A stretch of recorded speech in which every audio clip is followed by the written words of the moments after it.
Yes, I mean, our argument is clearly if there is a list, you need to verify the list and make sure that your facts are 100% correct, and that that list is actually intended for what you say it's intended. And from our perspective, given the uncertainty that there is with expropriation and the constitutional processes, everybody on the ground is really nervous about it, and you know, we don't want farmers to divest in their farms and capital to flee South Africa. We want a progressive society where we can grow the agriculture sector, and something like this just creates more division and it creates more confusion.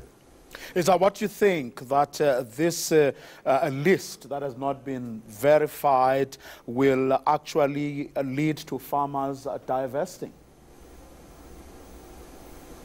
Well, I think the list is a list that symbolizes something, and what it does symbolize is the expropriation without compensation debate that was positioned by AfriForum. And you know, clearly that is a process that needs to take its course. We have a constitutional democracy. We have a constitutional review process. The ANC did say that they're looking at 139 test cases. That still needs to be declared. But that is not the same. A test case is not the same as expropriating land without compensation. Remember, there is a piece of legislation, 1975 piece of legislation, that actually empowers government to expropriate land. But it has to happen in certain circumstances through certain processes. So it's just a short-term kind of propaganda issue. Now, I mean, say you know, you came across such a list as AfriForum claims to have done. How would you have handled it? Well, I think the first instance, a lot of our members are involved, and we had discussions with these members, and they vary from people that have never dealt with government, or farms that have been dealing with government that has been sold to new owners, to empowerment projects. So it's actually quite a mix of projects that we've done a basic verification of. I think what is important is where there is such a list, or where there is information that needs to be declared, we would engage the necessary civil society organizations and discuss it with them and say, guys, this is where we are, and this is the information that we have, and how do we, you know, as South Africans, think about the solutions for these things. So I think that would have been our approach. Well, I mean, but what do you think, though, are the consequences of AfriForum having dealt with this list thing the way it has done, apart from what you said earlier about the possibility of farmers divesting? Just in terms of the debate that is going on now around land expropriation without compensation. Yeah, look, I think what is important for us is that we create policy certainty within this space. And we are going through a rocky road at the moment. But, you know, for us it's about making sure that we maintain policy certainty and clarity in the way that we address agriculture-specific issues. And for us, you know, as a farming organization, that is a key component of how we address these things, that the farmers themselves talk about the things that are important to them.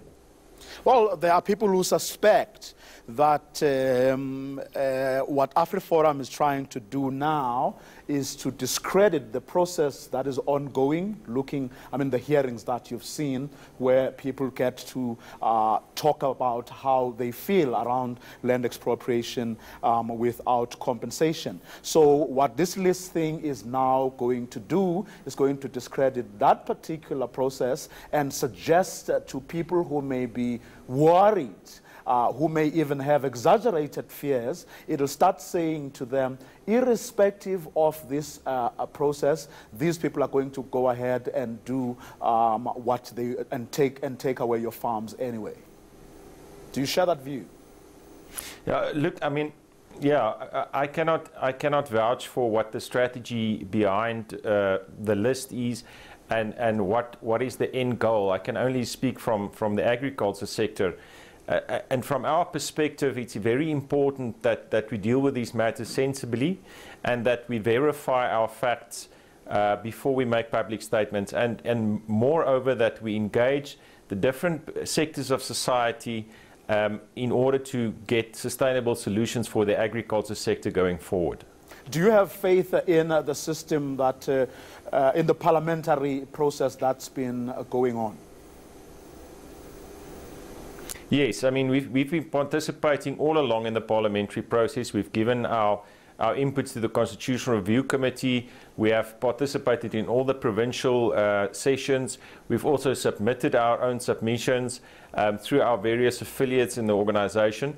So we are an active participant in this process.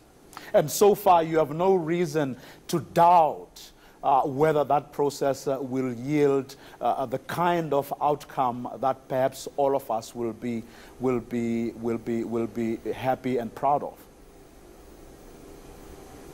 Well, I think that many South Africans get to say they say at these hearings, and there is clearly a process that was outlined of which feedback will be given to Parliament. I mean, for us, a big concern is stabilizing the economy and making sure that we create more jobs, that we create a lot more opportunities in the sector. And it's really, concerning if there's polarization going on, because that's clearly not what we want the South Africans.